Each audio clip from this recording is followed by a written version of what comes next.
I call Eugenie Sage. Thank you, Mr Speaker. Pleased to take a call on the Canterbury Property Boundaries and Related Matters Bill. The Green Party will be supporting this bill, partly because, well, obviously because New Zealand's whole land title system is very well regarded and it's long established. And it is the certainty that is inherent in people when they buy a parcel of land, knowing that they are buying an area, its location, its shape and its size, which has been marked out by a registered cadastral surveyor, and that title is guaranteed by the government through the Land Transfer Act, and the certainty that then provides to all sorts of transactions in relation to property. So where you've had an earthquake and where the land has moved, and then when there is uncertainty about property boundaries because of that land movement, this bill is sensible in addressing the issue that surveyors have faced where they haven't known where to put the boundaries. And, Mr Speaker, in common law, the land does not, or the boundaries do not move with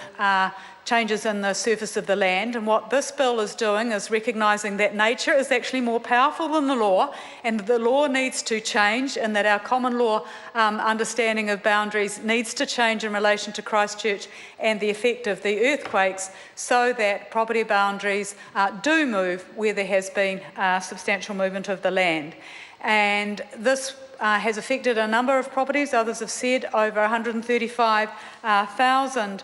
Christchurch properties have been affected by land movement, and that has made it very challenging for surveyors, particularly in those worst affected areas in the eastern suburbs, close to rivers and Redcliffs and New Brighton, the lower slopes of the Port Hills, Sumner, Redcliffs. And so the bill is, in a way, making the way in which land title is regarded and the way land boundaries are defined by law similar to what happens with water, because their boundaries do move where the waterway moves. And I think it's a recognition that nature is more powerful than the law. And, Mr Speaker, we do have some concerns about why it's taken LINZ over 4 years to address this issue, because surveyors knew that it would be an issue immediately after the quakes with the extensive amount of land movement, and certainly there have been some guidelines that the Surveyor General issued in, I think it was February this year, but there was substantial pushback from the surveying profession because those guidelines confirmed the common law position that the boundaries stayed in the same place and didn't move with the land. And surveyors came back and said, well, there was a much more pragmatic response needed from government rather than just reasserting the common law position. So we're interested in submissions on the bill, and as other speakers have pointed out, the fact that we've got 3 significant pieces of legislation affecting Canterbury, all being pushed through at this late stage of the year, and all being requested to have a truncated process by select committee, really does undermine democracy, because it reduces the time that the public have to make submissions. It reduces the time for officials to actually examine those submissions and analyse the points that are made. It inevitably reduces the time that the select committee has to consider changes to the legislation and has to consider submissions. So it's, again, this government not having a good, sound legislative program, coming up with things late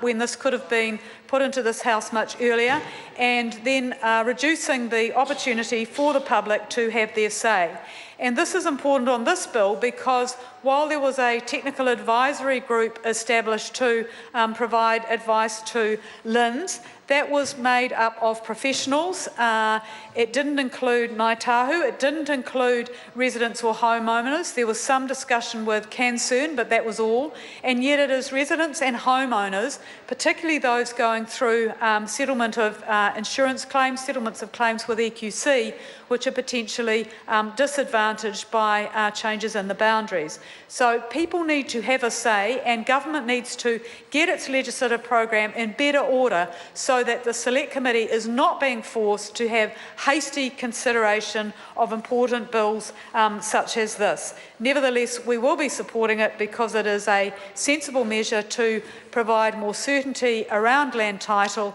and to recognise that where the land has moved, that boundaries should move in accordance with that, because that is much more practical on the ground. But I would note to the government that nature is more powerful than the law, that the government's current approach to climate change, where it's got its head in the sand over the real consequences for Aotearoa New Zealand, both in terms of sea level rise and the incursions on property there and the impacts that there will be on property owners, that the government has got to address that too, and address it by mitigating the effects of climate change and reducing our emissions, so that we're not in future faced with having to change the law to look at the encroachment of the sea on what people had understood was their property. Thank you.